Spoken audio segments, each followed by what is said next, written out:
would you like to know what the top trending sports cards are of the last 7 days? Welcome, everybody. I'm Coach Co, and you are with Sports Cards Pro, the data tracking tool that's going to allow you to upgrade your buying and selling when it comes to the sports card market. We are jumping over to the Sports Cards Pro page. We are going to head over to the tools. Just a quick disclaimer, we are going into a premium feature on this website. For just $6 a month, you get access to this feature that we're going to feature in the video, as well as many other features. But just for subscribing today, just for hitting that notification bell, you are going to get access to this feature absolutely for free. All right, team, we are going into basketball. Most of the top sports cards in terms of 7-day volume have not changed. We are going to jump in this Paulo Blanchero. Actually, you know what? We'll go into Caitlin Clark. So Caitlin Clark is a very interesting case because it is part of Bowman Chrome University. We talked about this product last week and how the Chrome University hobby boxes are doing fairly well. Caitlin Clark is a prominent name in Bowman Chrome University. As you saw, 35 card sales over the course of the last 7 days. Also, it's awesome to see a female athlete so high up in the list, especially when it comes to basketball. Ungraded copies are going for $3.76. This is the base version, of course. Nines are going for $16.93, so not much profitability there if you hit a 9. 10 is going for $48.45. So depending on what you submitted in terms of the service level, you might be a little profitable. As I mentioned last time in the video, I think we're nearing, if we haven't already passed it, a point in which grading base cards, it just really isn't worth it. But to each their own. If you enjoy something, if you like collecting something, if you just want to have it in a slab, by all means. But in terms of profitability, in terms of maybe selling this in the future for additional funds, it's just really not worth it for the most part. All right, we are into baseball now. Ellie De La Cruz. This is his Bowman Chrome's prospect number 65. So this is out of 2023.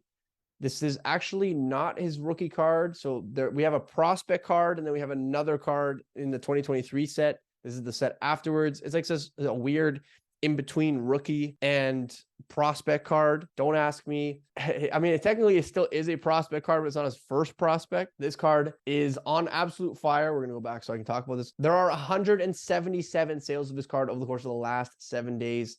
Ellie De La Cruz cards are on absolute fire. We also have your Luis Arias, but we are going to stick with Ellie. And if we look down, 1, 2, 3, 4, 5, 6, 7, 8, 9, 10 Ellie De La Cruz cards are all on this list, and all with over, what is that, 60, all with over 60 sales. So Ellie De La Cruz cards are on absolute fire. People are buying him nonstop.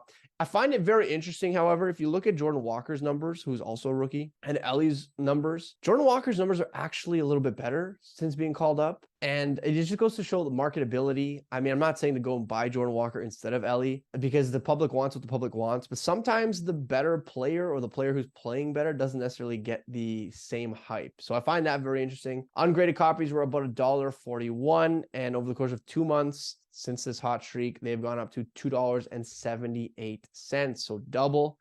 PSA 10s of this are going for $86.02. 9s, $13.54. Like I said, this is like a weird in-between prospect card. I would suggest staying away from this card, but if you like this action shot better, if you like collecting this card better, go for it. I'm just saying, in terms of long-term desirability, these non-first prospect cards don't do particularly well. Now that that's out of the way, we are going to be hitting football. We finally have someone else at the top of the list. It's finally not Kenny Pickett. It's finally not Brock Purdy. It is Justin Herbert. And for whatever reason, there have been 102 of his 2020 Panini Donruss cards sold in the last 7 days. This card got as high as $54.08 back in 2021. They are hovering around $18.40 now. PSA 10s are going for $58.11. So again, even a guy who, is relatively prominent, even his base PSA 10s really aren't doing very well. The 9s are $24.67. So if you were actually going to buy this card raw, grade it, comes back a 9, it is not profitable. And we're going to take the time to check out a very cool feature on the Sports Cards Pro website. and that is the pop reports. So you actually have access to, depending on the card and how many of them have been graded, you actually have access to pop reports right on the spot here. So you know exactly how many 10s exist, exactly how many 9s, 8s, et cetera, et cetera. And this will actually allow you to make better decisions. You know, if there are a plethora of 10s out there, you know, maybe it's worth selling. If you find that the gem rates are particularly tough, so there's not a lot of 10s, but there are lots of 8s and 9s, you might want to think twice before buying a raw copy on eBay and not seeing it in person. So I find these are really helpful if you're looking at trends and kind of where you want to go next with your with respect to your next buy.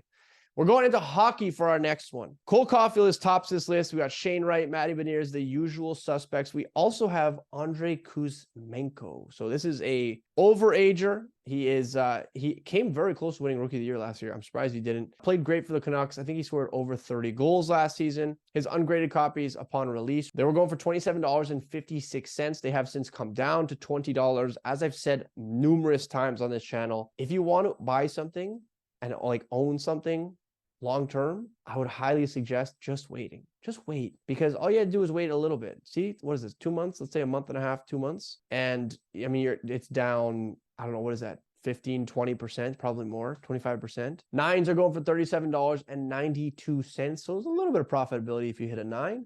10s are going for $120. So if you buy ungraded for $20, you grade it. Let's say the grading fee is between $15 and $20 US.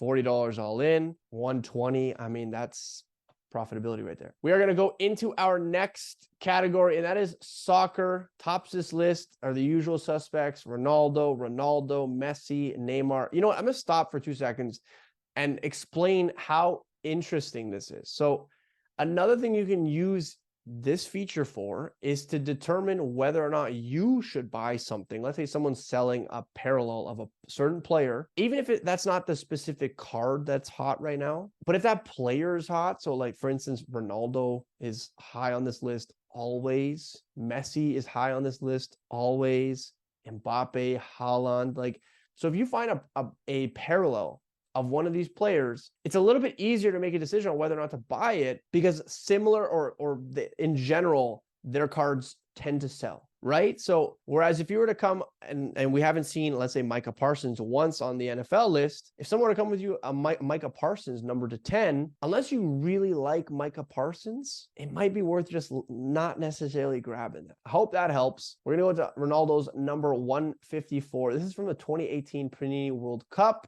Prism. 15 of them have sold over the last week. The pop counts on these, 16.28. PSA 10s are $49. 9s are $17.28, and 9.5s are $43. It's actually not a big price discrepancy between the 9.5s and the 10s. Very interesting. You don't see that very often. 1,354 9s, 1,628 10s, as I previously mentioned. Next up on the list, we got UFC, and we have Ilya Tupuria, third on this list. We actually have 2 batches of Ilya Tupuria. Now, if I butchered that, please let me know. Specifically, the blue prism, 6 of them have sold over the course of the last 7 days. This card went as high as $1.81. It's back up to about $1.77 after a brief dip. PSA 10s are $46. 9s are $15.50. 9.5s are $23.50. 6. Finally, on this list, we've got wrestling. Andre the Giant, his 2023 Panini Kaboom. 6 of them have sold. Wow. Considering this is a case hit, the fact that 6 have sold in a week is pretty interesting, actually. These are gorgeous cards. They are part of the new Panini Revolution set. This is a great picture of Andre the Giant. Kabooms always do well. And as you see over here, ungraded copies are going for $455. 9s are going for $741. 9.5s, $1,413. 10s, $2,200. I'm sure there's a lot of people that are buying this raw and grading it. And once you do, I mean, you see the upgrades here. Now, this is a rare case where this is a pretty rare card. And if you grade it soon enough, comes back fast enough, and as long as it's not an 8, as you can see here, you are basically profitable. So I don't know how many people who are grading and selling or grading these are planning on holding them long term, but after the initial rush, it's going to be very interesting to see where these cards go if they continue to sell at the same volume. regardless, this is a beautiful set. This is the first time that Panini WWE has had kabooms and of iconic players, of iconic, I guess, fighters nonetheless. Team, I hope you enjoyed this week's episodes of the hottest sports cards of the week featuring Sports Cards Pro. As always, if you have not, subscribe, hit that like button, share it with a friend. Comment, what was your favorite card on this list? What's a card that should be featured maybe next week? I hope you guys have a wonderful rest of the day. Thank you so much. Sports Cards Pro and Coach Co are out of here. Peace.